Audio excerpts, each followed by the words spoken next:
Hello and welcome back to the Your Only Doc podcast. I'm Dr. Prasamsa.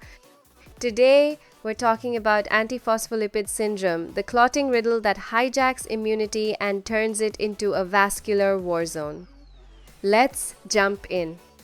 Picture this. A young woman comes to the hospital after her third unexplained miscarriage. Her tests show a clot in the leg, and her labs reveal a strange pattern prolonged APTT despite thrombosis and antibodies targeting her own phospholipid-binding proteins. This is not coincidence. This is antiphospholipid syndrome, and it's more common than you think. Too busy? Here's your high-yield summary on APS. Antiphospholipid syndrome is an autoimmune prothrombotic condition, meaning the body forms antibodies that paradoxically increase the risk of clots, not bleeding. The antibodies most commonly involved are lupus anticoagulant, anticardiolipin antibody, anti-beta 2-glycoprotein antibody. These antibodies target proteins bound to phospholipids, disrupting the balance of coagulation and triggering arterial and venous thrombosis, as well as pregnancy complications like recurrent miscarriage, stillbirth, or preterm delivery due to placental insufficiency. To diagnose APS, you need at least one clinical event, either thrombosis or pregnancy morbidity, and one positive lab test present on two separate occasions at least 12 weeks apart. The clinical events include one or more arterial, venous, or small vessel thrombosis confirmed by imaging or histopathology.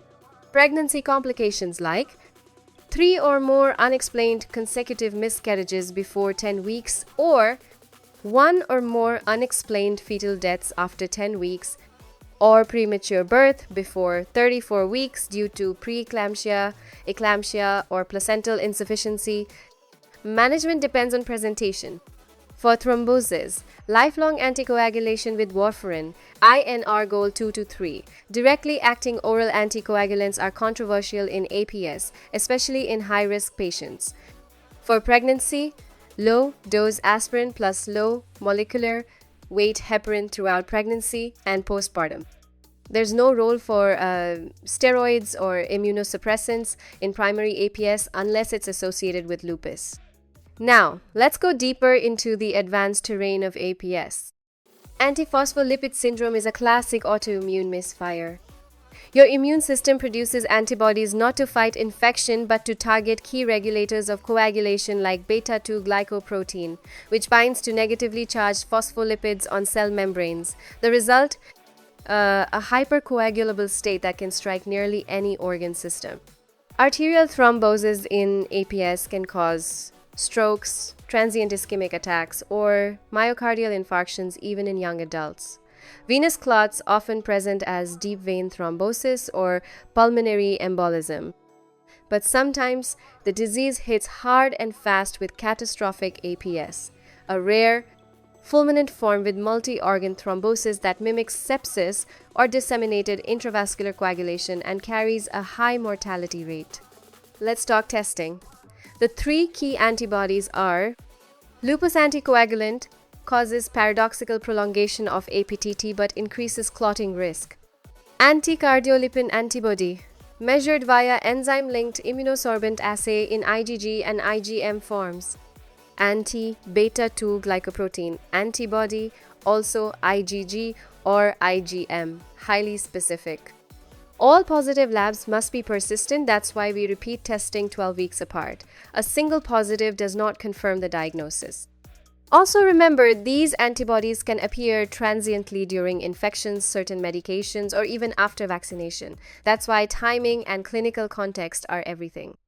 Treatment strategies depend on risk category.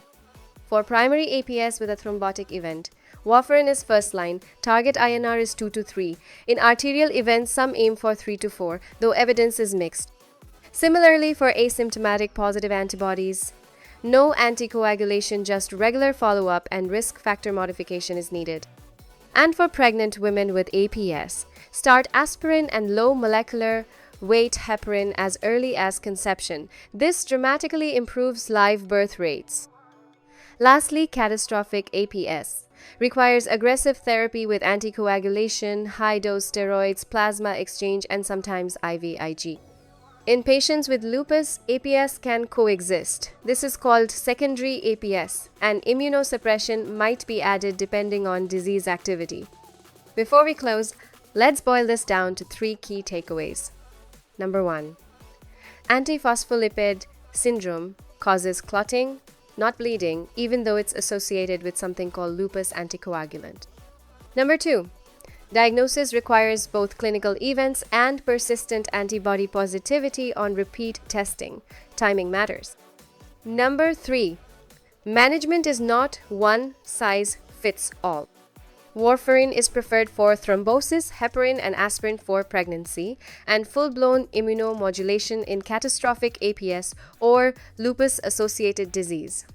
Next episode, we'll explore IgG4, related disease, the great imitator.